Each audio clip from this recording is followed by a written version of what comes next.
back. How you guys doing? Wait, where's my footy? Uh, okay, so I put my footy up. I don't have it with me right now, so it's okay. It's okay. But anyway, how you guys doing? We're back. We're back with another AFL video. First off, thank you guys for the guys who showed in the live stream this weekend. We did watch the the grand final between Melbourne and Western Bulldogs. Very good game until the end. So everybody who did hang out with us, appreciate that. Had a great time, had a very good time. Even though it was like 5:30 in the morning, 5 a.m., had a very good time. So shout out to y'all. Hopefully everybody's doing well. Hopefully you guys are still doing great, especially majority of you guys are in lockdown in Australia. So hope you guys are doing fine, fighting through. But we're back with another video. How Port Adelaide nearly changed the AFL 2014. Port Adelaide is good. They had a really good year this year as well. So how did they change the AFL in 2014? We are going to react to it. We are going to see what's talking about. Shout out to my man Jagger. Sail back. And let's get started. So Hawthorn have done it. The first team in the 18-team competition to go back to back to back. They're three-peaters. God, three-peat. They are remarkable. I do remember they lost to Sydney. They lost to Sydney one year. I think it was 2012, right? 2012. En route to their 4 consecutive grand final appearances in the 2010s, Hawthorn had to overcome a plethora of preliminary final roadblocks. In 2012, they hosted a thriller against a firing Adelaide outfit at the G, with some Silrioli magic scraping them over the line in a 5-point win. In 2013, they had to free themselves from the Kennett curse against Geelong. A spirited final quarter fight back from the Hawks secured a famous triumph in one of the defining clashes of a storied modern rivalry. And in 2015, they knocked off Fremantle in Perth, footy's hardest road trip. They killed them. But despite that, amidst all their challenges they faced in their penultimate fixtures, none were quite as unique as the nail-biting final 10 minutes of the 2014 preliminary final against Port Adelaide. In many ways, Port had an opportunity to change the AFL landscape that night. But before we reflect on one of the most exciting finishes of the modern era, it's important to know how this power team, 2 years removed from a 14th place finish, even made it to a preliminary final. And it's a journey that began on the most humiliating day in the club's history, September 29, 2007. Kane Corn said in a 2016 appearance on AFL 360 that game set the club back 5 or 6 years, if that's any indication of the repercussions from a record 119-point grand final thumping. Although 119-point thumping in the grand final? Damn. It may not have influenced the progression of youngsters such as Justin Westhoff or Travis Boak, who had no standing to sway the contest, it did hamper the legacy of their experienced core. Sean Burgoyne may have made amends at Hawthorn, but the collective firm of Warren Tredrea, Brett Ebert and Chad Corns were never truly able to shake off the lingering burden of the loss. An era defined by regular season dominance and a maiden national premiership died for the Power that day. They dropped to 13th in 08 and would continue their downward descent into the 2011 season, where the franchise stooped to a new low. They became the first team. That sucks. I mean, I want to say that sucks because you make it to a grand final and you get beat like that. You would think a lot of players that would come back stronger, but the rough seasons they had after that. It's not really a surprise. To lose to the expansion Gold Coast Suns on home soil and would finish the year in a measly 16th spot. After the 2012 season offered slight improvement, coach Matthew Primus was relieved of his coaching duties. And as if the club had endured enough, it was in their off-season Las Vegas footy trip where the true tragedy would strike. First tonight, the tragic death of young Port Adelaide AFL player John McCarthy. John McCarthy's death shocked the footy world. What happened? And more so sent an already struggling organisation into a dire predicament. What happened? In the same week where the club lost stalwarts Daniel Pearce and Troy Chaplin through free agency, Port announced former Geelong player Ken... Okay, if anybody knows what happened, let me know in the comment section, because that's very unfortunate. As their new coach. That's very unfortunate. Hinkley was an assistant coach for the Cats in their reign of dominance in the late 2000s and was serving as an assistant for Gold Coast when Port executive Keith Thomas came calling. Apparently, every offer had been rejected until a text from Geelong's Andrew Mackey convinced Thomas that Hinkley had changed his mind, willing to jump at the Power in spite of their unfortunate position. Although some old that risk. campaigners had been lost in the playing group leading into the 2013 Take that season, risk. there was still a solid young core to work around with star Robbie Gray, sophomore Chad Wingard, and their first round draft pick Ollie Wines. Accommodated by Boak, Westhoff, Angus Monfries and Jay Schultz all hitting their peak, this upstart team was primed to return to the finals under the hard-on-the-sleeve leadership of Hinkley. But we just didn't see it coming. In 2006, the West Coast Eagles coined themselves Comeback Kings for their regular season come-from-behind wins against Carlton and Geelong, and if that warranted the nickname, Port Adelaide would have given it a fair run for its money in 2013. In round 5, they overran the Eagles after trailing by 41 points in the third quarter. In round 13, they slogged their way to victory against a solid Sydney outfit after trailing by 3 goals in a low-scoring affair. But if there was truly a moment to pinpoint this team as legit realisation, it came during the round 14 home game against Collingwood at Amy Stadium. The heat's on in the kitchen. Oh, look at this. Good attack from Galapati Carlo. He left his man. He took them on. It gives to Wines.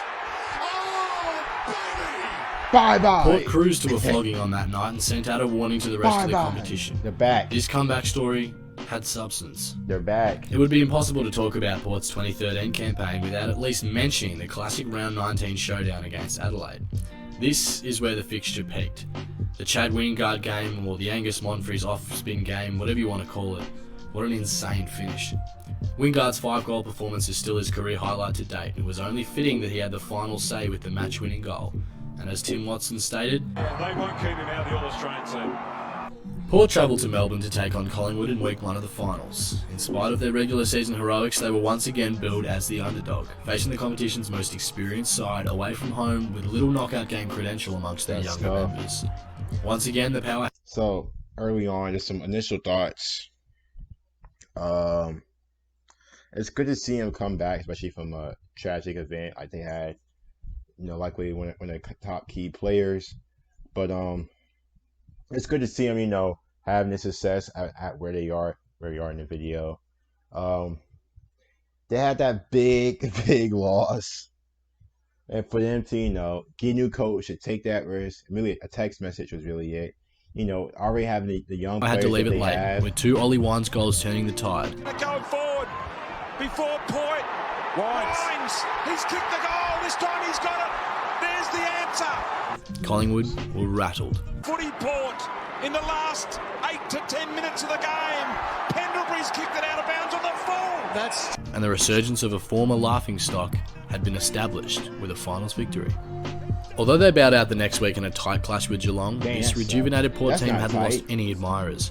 In abidance with their reputation, they refused to lie down in the final term. A late miracle goal by Justin Westhoff providing a spark and rallying to within 10 points before Stephen Motlop shut the gate on the Powers season. To the pocket, Westhoff! Although they couldn't scrape into the Final Four, the seeds had been planted for another September run in 2014. Yeah. Now you can sit here and praise this team all you want, but President David Koch and the club's media team deserve most of the credit for forging the identity of this short-lived Port Adelaide run. In 2014, the club became self-aware regarding their rise from relative obscurity, so they milked the hell out of it. It's a place where our community spirit and unrelenting pursuit of success will always live on. A lot of the inner sanctum stuff that comes out of clubs these days are a direct result of Port Adelaide's access provided to Ken Hinkley's pre-match speeches, candid moments on the training track and matchday insights that we hadn't seen before. If anything, it made the team more relatable in a way that we liked. We were taken along for the ride in their rise to contention, and it made for engrossing viewing. But amidst all the off-field contributors, the true stroke of genius lied in the choice to play the masterwork that is NXS's Never Tear Us Apart, right before the first bounce at home games. Everything about it was so perfect. It came around a defining time for the newly refurbished Adelaide Oval, dubbed the Portress during that season. It encapsulated the fighting spirit of that team and solidified the club as an innovator in the modern game.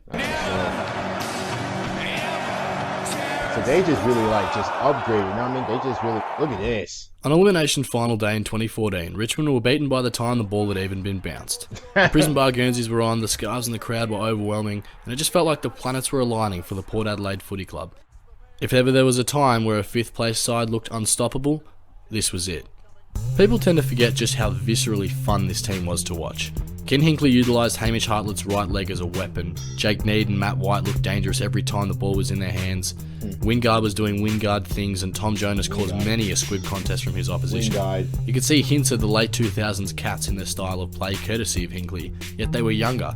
Even in the purple patch, the question was how good will they be, as opposed to how good are they? And considering they didn't lose a single game by over 5 goals for the whole year, they were pretty solid. Yeah, that's very good.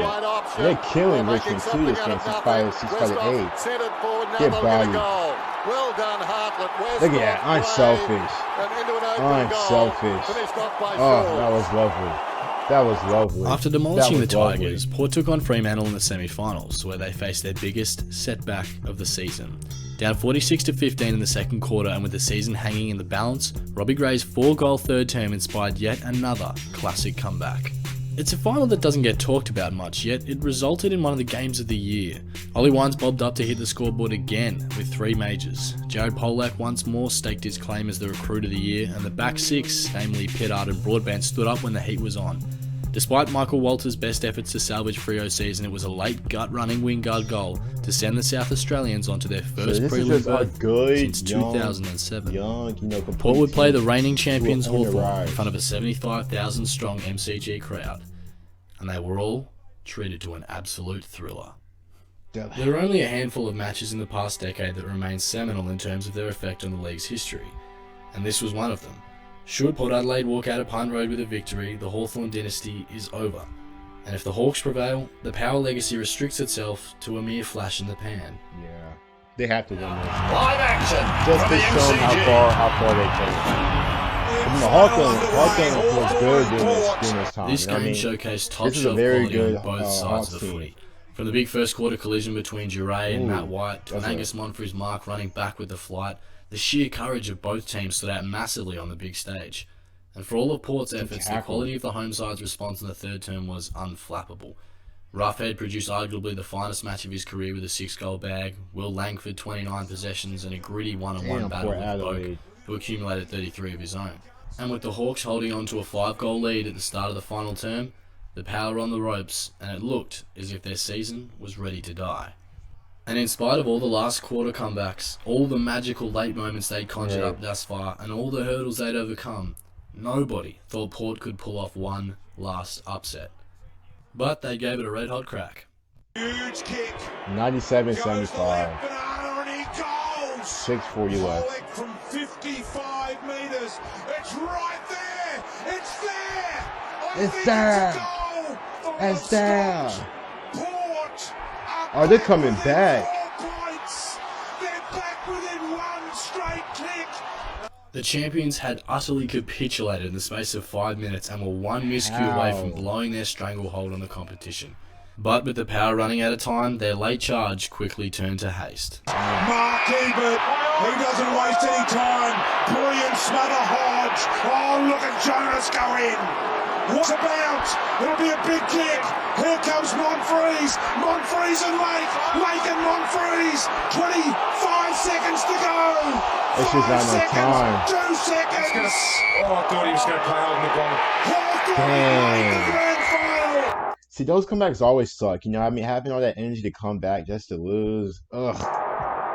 But this team, man, was good. This was a very good Legendary team. NBA coach Pat Riley once said of the playoffs that there are only 2 outcomes: winning and misery.